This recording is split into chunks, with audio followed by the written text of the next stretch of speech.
Chaque année, entre 4 000 et 6 000 patients sont reçus en consultation au service de santé mentale de l'hôpital Akintini de Douala. Parmi eux, 25% souffrent de troubles bipolaires. Une proportion en constante augmentation qui met en lumière les profondes mutations sociales à l'œuvre au Cameroun. Season Media vous propose une plongée au cœur de cette réalité.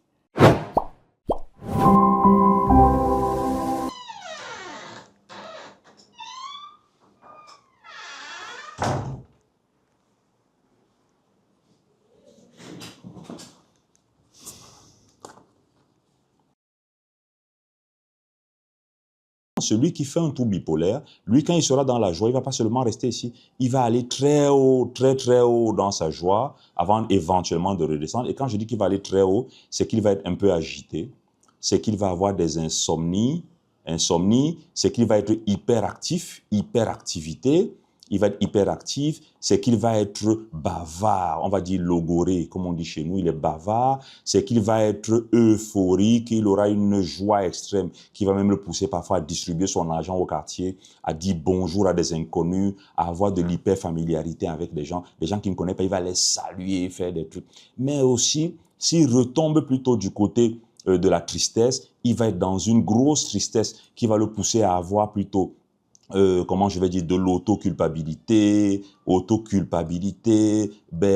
du pessimisme ici, des idées négatives. Il va plus investir du tout l'avenir, il va regarder le passé avec beaucoup de tristesse. Vous voyez, finalement, ici en bas, j'ai l'impression que tout est négatif et que là en haut, comme c'est de la production, de l'agitation, on va se dire qu'ici, là, tout est positif, mais extrêmement positif. Et si vous permettez, je vais apprendre juste des couleurs et me dire que là en haut, ce sera la partie excessive, là, qui va faire, qu'on va appeler ça la manie, un accès maniaque.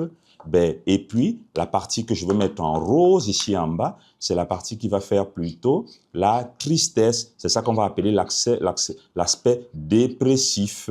La dépression, c'est dans les idées négatives comme ici. Voilà, donc ces deux tendances font donc deux pôles. Le pôle positif ici et le pôle négatif. Alors, on va résumer ça en disant ça, c'est un trouble. Vous avez dû deviner le deuxième mot. Bipolaire. Voilà, c'est ça. Et on va encadrer et se dire, voilà, c'est ça. C'est ça le dessin, le schéma du trouble bipolaire. Pour le service de santé mentale que nous appelons le Sésame de l'hôpital Akintini de Douala, nous avons une prévalence de consultation annuelle de 4 à 6 000 patients. C'est-à-dire que chaque année, nous recevons de 4 000 et 6 000 patients. Et pour parler spécifiquement de la question du trouble bipolaire, il va représenter, selon nous, à peu près le quart de nos consultations, 25% de nos consultations. Nous sommes là dans une époque qu'on appelle l'époque de la transition épidémiologique, où nous sommes en train de passer de l'excès de ces maladies infectieuses à l'arrivée des maladies métaboliques, mais également aux maladies psychiques qui arrivent parce que le stress augmente, il faut le dire. Hein. Il y a une grosse pression sociale liée à l'économie, liée aussi, il faut le dire, aux assises familiales traditionnelles qui se sont plus ou moins effondrées, disons ça comme ça, parce que quelque part, quand même, le cousin était toujours là, on habitait le même quartier, le même village. Aujourd'hui, il y a une forme d'extension des cellules familiales. Il y en a un qui vit en Djombe pendant que l'autre vit à Logbesu, à Douala, pendant qu'il y en a un qui vit à Bédi, à Cité des Palmiers.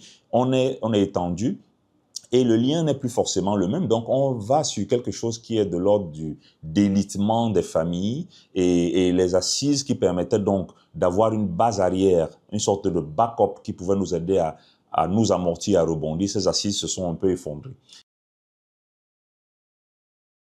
Dans le cas de la santé mentale, nous mettons en avant le processus de l'hygiène mentale.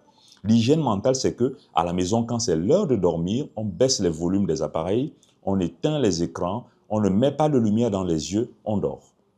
On ne dort pas en ayant du bruit à côté.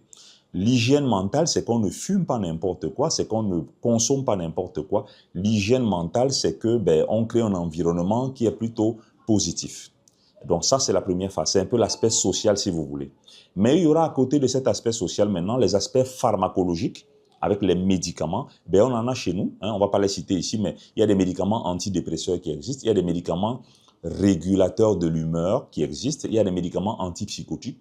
C'est des grosses familles de médicaments qui sont disponibles aujourd'hui dans toutes les pharmacies. Si les troubles bipolaires ne se guérissent pas toujours définitivement, ils peuvent néanmoins être stabilisés, permettant aux patients de mener une vie équilibrée. Dans une société en pleine mutation, comprendre ces troubles, c'est aussi apprendre à mieux prendre soin de la santé mentale collective.